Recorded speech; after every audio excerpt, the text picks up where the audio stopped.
नमस्कार दर्शकों, आप देख रहे हैं जी टाइम्स न्यूज टीवी चैनल 1। मैं हूं आर.के. शर्मा। आज के मुख्य समाचार।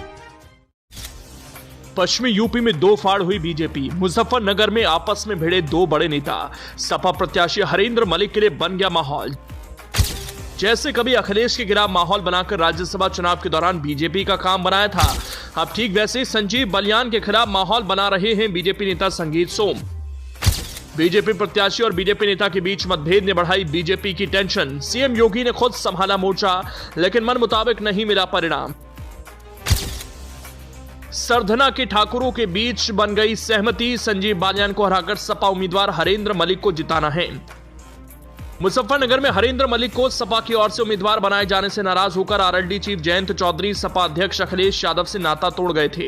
अब बीजेपी के अंदर ऐसी स्थितियां बनी जिससे लगता है हरेंद्र मलिक इस बार मुजफ्फरनगर में संजीव बालियान की राजनीति पर हावी हो चुके हैं और इस काम में मदद बीजेपी नेता संगीत सोम अपनी ही पार्टी के प्रत्याशी संजीव बालियान के खिलाफ विरोध कर रहे हैं।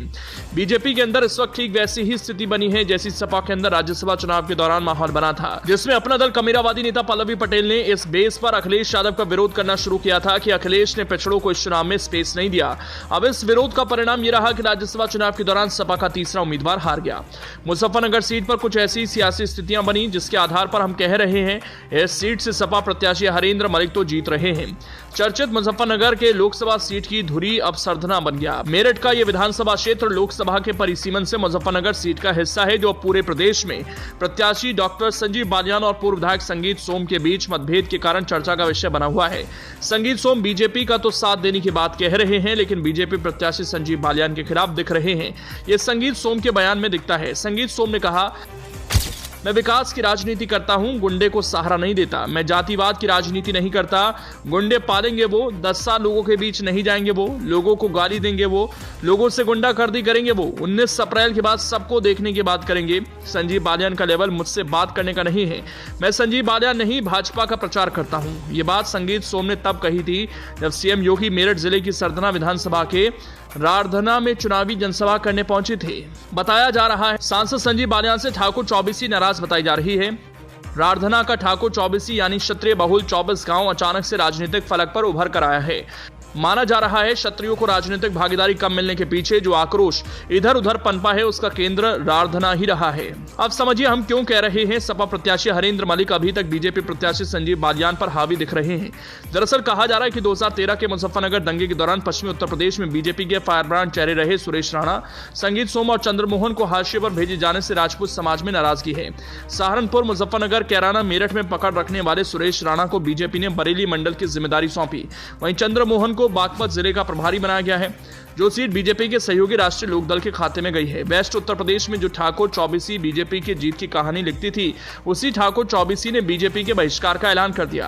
राजपूत समाज के इन बगावती तेवरों ने मुजफ्फरनगर लोकसभा सीट से बीजेपी कैंडिडेट संजीव बालियान की मुश्किलें सबसे ज्यादा बढ़ा दी और हरेंद्र मलिक के लिए फायदेमंद दिख रही है। ठाकुरों की नाराजगी को डैमेज कंट्रोल करने के लिए मुख्यमंत्री योगी आदित्यनाथ सरधना पहुंचे। सरधना मुजफ्फरनगर संसदीय क्षेत्र में आता है। जनसभा में मंच पर मुजफ्फरनगर से बीजेपी उम्मीदवार संजीव बालियान, मंत्री कपिल देव अग्रवाल, सरधना के पूर्व विधायक संगीत सोम समेत तमाम नेता मौजूद थे। ऐसा दावा किया जा रहा है कि लोकसभा चुनाव 2024 में संगीत सोम को टिकट न मिलने पर ठाकुर समाज नाराज है। सभा में संगीत सोम जिंदाबाद के नारे खूब लगे। मंच पर बोले आए संजीव बालियान का जबरदस्त विरोध हुआ। सभा में आए ग्रामीणों ने खूब विरोध किया। संजीव बालियान के भाषण देते समय ऊपर हाथ उठाकर विरोध किया। वो मुश्किल से 5 मिनट भी नहीं बोल पाए। चर्चा है कि सरधना विधानसभा सीट इस बार निर्णायक भूमिका निभाएगी, इसीलिए मुख्यमंत्री ने सीधे सपाट शब्दों में जिम्मेदारी दे दी है कि पिछली बार की तुलना में दोगुना वोट चाहिए। मुख्यमंत्री पश्चिमी उत्तर प्रदेश के लगभग सभी लोकसभा क्षेत्रों में सम्मेलन कर चुके हैं। इससे पहले भी आते रहे हैं, लेकिन रारधना के लिए उन्हें विशेष रूप से आना पड़ा। इन दिनों वो विभिन्न प्रदेशों में स्टार प्रचारक के रूप में सभा कर रहे हैं, लेकिन उन्हें उसी में समय निकालकर इस विरोध का पटाक्षेप करने के लिए आना पड़ा। योगी ने अपने भाषण में स्वयं 2 बार यह उल्लेख किया कि वो जम्मू से सीधे रारधना आए हैं। यही नहीं, उन्होंने स्पष्ट रूप से संजीव बालियान और संगीत सोम का नाम लेकर पार्टी की परंपरा याद दिलाई कि व्यक्तिगत मतभेद हो सकते हैं, लेकिन हम सब राष्ट्र धर्म के लिए सब कुछ बलिदान कर देते हैं। उन्होंने महाराणा प्रताप की वीरता से लेकर सरधना की वीरता का भी बखान किया। हालांकि उन्होंने जातिगत वर्चस्व की लड़ाई और जातिगत दबाव को नकार कर परोक्ष रूप से हिदायत देते हुए कहा कि जिन्होंने जाति और सामाजिकता को छिन छिन किया उनका समय समाप्त हो जाता है। बोले जाति के सौदागर आएंगे और फिर सौदा कर चले जाएंगे। बहरहाल बीजेपी ने अपने गठबंधन सहयोगियों के साथ मिलकर लोकसभा चुनाव 2024 में उत्तर प्रदेश की सभी 80 सीटों को जीतने का लक्ष्य रखा है, लेकिन बीजेपी नेताओं की आपसी लड़ाई के चलते पार्टी को इसकी कीमत चुकानी पड़ सकती है।